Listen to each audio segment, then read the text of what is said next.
British Airways की flight रात के अंधेरे में 37,000 फीट पर उड़ान भरते हुए अचानक एक तेज रोशनी के गुब्बारे ने उसे अपने आगोश में ले लिया, जिसके कारण प्लेन के सभी इलेक्ट्रॉनिक सिस्टम फेल हो गए और एक के बाद एक चारों इंजन भी फेल हो गए। क्या इस प्लेन पर दूसरी दुनिया के एलियंस ने हमला कर दिया था?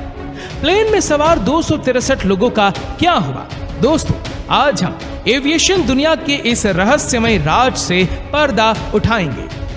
24 जून 1982 दुनिया के सबसे बिजी एयरपोर्ट में शामिल लंदन का हीथ्रो एयरपोर्ट ब्रिटिश एयरवेज की फ्लाइट 009 मुंबई से होते हुए ऑकलैंड जाने की तैयारी कर रही थी। बोइंग 747-200 सीरीज का ये आधुनिक प्लेन था, जिसमें रॉल्स रॉयस ब्रांड्स के 4 इंजन्स लगे थे। अपनी यात्रा के तीसरे चरण के लिए इस प्लेन को कुआलालंपुर से पर्थ जाना था। यात्रा के चरण को पूरा करने के लिए प्लेन में नए पायलट्स और क्रू मेंबर्स को नियुक्त किया गया था। यहां से प्लेन उड़ाने की जिम्मेदारी 41 वर्षीय एरिक हेनरी मूडी, 32 वर्षीय senior first officer Roger Gripps और 40 वर्षीय senior officer Barry Townley Freeman की थी। नॉर्मल फ्लाइट प्रिपरेशन प्रोसेस को पूरा करने के बाद नए पायलट्स और क्रू मेंबर्स प्लेन को अगली उड़ान के लिए तैयार करने में लग गए। अपने निर्धारित वक्त पर फ्लाइट ने कुआलालंपुर एयरपोर्ट से टेक ऑफ किया। एयर ट्रैफिक कंट्रोल टावर द्वारा बताए गए रूट को फॉलो करते हुए लगभग प्लेन 37,000 फीट की ऊंचाई पर पहुंच गया और पायलट ने प्लेन को ऑटो मोड पर डाल दिया। फ्लाइट में सब कुछ नॉर्मल तरीके से चल रहा था और सभी पैसेंजर्स आराम से फ्लाइट में ड्रिंक्स और भोजन सर्विसेज का आनंद ले रहे थे। रात के लगभग 8:40 पर प्लेन जब इंडियन ओशन के ऊपर से गुजर रहा था, तभी अचानक पायलट को विंड स्क्रीन पर बहुत ही तेज रोशनी दिखाई दी और देखते ही देखते अजीब से दिखने वाली रोशनी के बादल ने पूरे प्लेन को अपने आगोश में ले लिया। शुरुआत में पायलट को लगा कि ये शायद बादलों से निकलने वाली लाइट होगी, लेकिन फ्लाइट में लगा वेदर सेंसर किसी भी तरह के बादल को खराब मौसम की जानकारी नहीं दे रहा था। अपने करियर में किसी भी पायलट ने इस तरह की लाइट्स को नहीं देखा था, जिसके कारण सभी के चेहरों पर एक अजीब तरह का डर और परेशानी दिखाई दे रही थी। सिचुएशन को समझने के लिए कैप्टन ने फर्स्ट ऑफिसर को पैसेंजर्स केबिन में भेजा। वहां पहुंचकर फर्स्ट ऑफिसर्स ने जो नजारा देखा तो उसके होश उड़ गए। पैसेंजर्स विंडो के बाहर झांकने पर फर्स्ट ऑफिसर को विंग्स के चारों तरफ एक चमकती हुई लाइट दिखाई दे रही थी। ऐसा लग रहा था मानो प्लेन पर एलियंस ने हमला कर दिया हो और प्लेन को अपने काबू में ले लिया हो। इंजन से भी अजीब तरह की रोशनी और चमकीला धुआं निकल रहा था। वैसा ही धुआं धीरे धीरे पैसेंजर्स के केबिन में भी आने लगा और देखते ही देखते पूरा प्लेन एक अजीब से धुएं और स्मेल से भर गया, जिसके कारण पैसेंजर्स में बहुत ज्यादा घबराहट होने लगी। पायलट भी इस अजीब सी लाइट्स और धुएं को समझने की कोशिश कर ही रहे थे कि तभी अचानक फ्लाइट इंजीनियर घबरा कर कहता है कि इंजन नंबर 1 बंद हो गया है। कैप्टन ने तुरंत ही फ्लाइट इंजीनियर को फेल इंजन को रिस्टार्ट करने के लिए कहा। इसके पहले कि फ्लाइट इंजीनियर इंजन नंबर 1 को रिस्टार्ट कर पाता, तभी अचानक इंजन नंबर 2, 3 और 4 भी फेल हो गए। ये सब देखते ही फर्स्ट ऑफिसर ने तुरंत मैडे कॉल कर दिया, जिसका मतलब था कि अब प्लेन कभी भी क्रैश हो सकता है।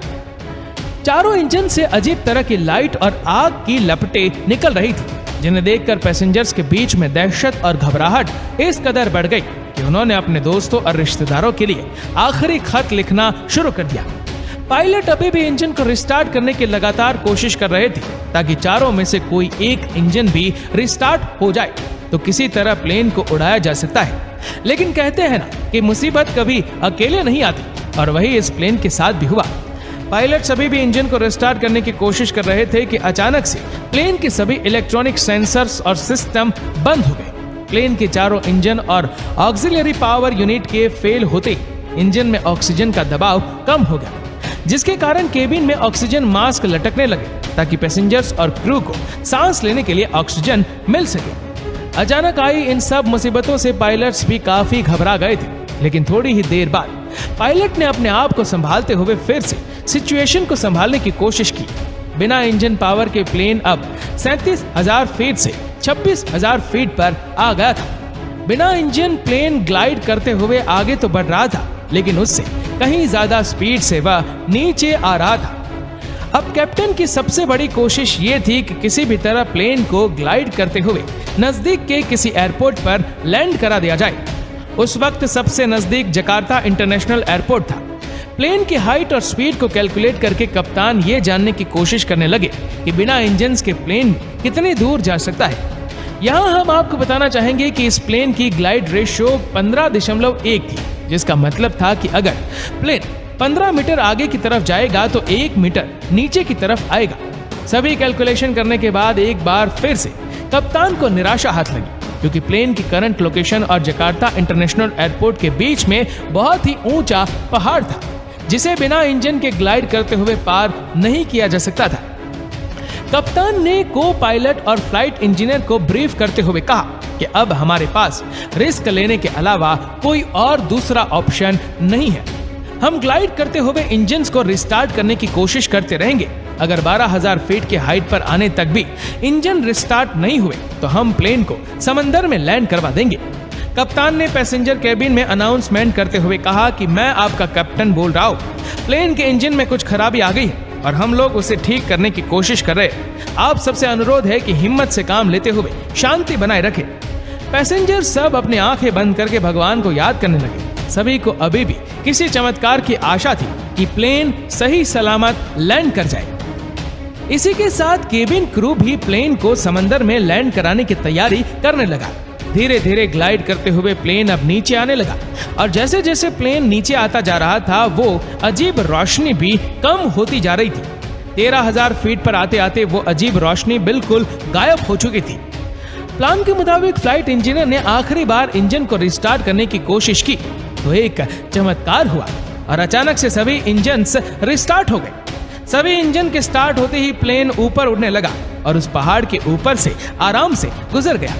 सभी इंजन के स्टार्ट होते ही कप्तान को लगा कि अब सब ठीक हो गया है और कप्तान प्लेन को फिर से उसके निर्धारित हाइट 37,000 फीट पर ले जाने लगे।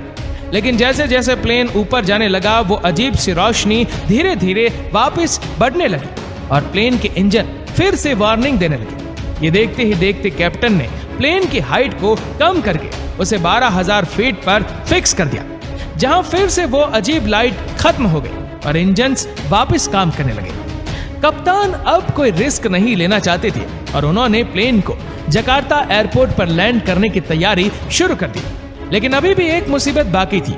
उस अजीब लाइट के कारण प्लेन की विंड स्क्रीन एकदम धुंधली हो गई थी, जिसके कारण कुछ भी देख पाना नामुमकिन हो गया था। शुरुआत में पायलट ILS सिस्टम को यूज करके ऑटो लैंडिंग करवाना चाहते थे, लेकिन बदकिस्मती से उस दिन एयरपोर्ट पर ILS लैंडिंग सिस्टम काम नहीं कर रहा था। अब पायलट के पास एक ही रास्ता था कि वह ट्रैफिक कंट्रोलर और फ्लाइट इंस्ट्रूमेंट के सहारे ही अंदाजा लगाकर लैंडिंग करे। पायलट की सूझबूझ और हिम्मत के कारण फाइनली प्लेन ने सही सलामत एयरपोर्ट पर लैंड कर लिया। तब जाकर सबकी जान में जान आई। ये किसी चमत्कार से कम नहीं था कि 37,000 फीट पर चारों इंजन और सभी सिस्टम फेल हो जाने के बाद भी पायलट एयरप्लेन की सही सलामत लैंडिंग करवा पाए और किसी को खरोच तक नहीं आई। दोस्तों, अपनी सूझबूझ और हिम्मत के लिए पायलट्स और फ्लाइट क्रू को बहुत से पुरस्कारों से सम्मानित किया गया। जब इस दुर्घटना के बाद प्लेन की जांच की गई तो पाया गया कि पूरे प्लेन पर छोटे छोटे नुकीले पत्थर से रगड़ने जैसे निशान हैं।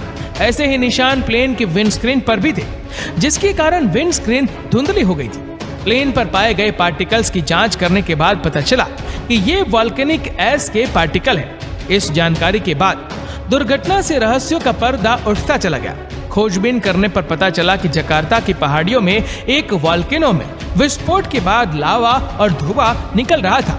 इस वॉल्केनिक में सैंड डस्ट और माइक्रोसल्फाइड पार्टिकल्स बहुत ज्यादा मात्रा में उपलब्ध थे। यही सैंड डस्ट और माइक्रोसल्फाइड पार्टिकल्स हवा के साथ साथ 37,000 फीट की ऊंचाई पर पहुंच गए थे। इसीलिए प्लेन का वेदर रडार सिस्टम भी इन्हें डिटेक्ट नहीं कर पाया।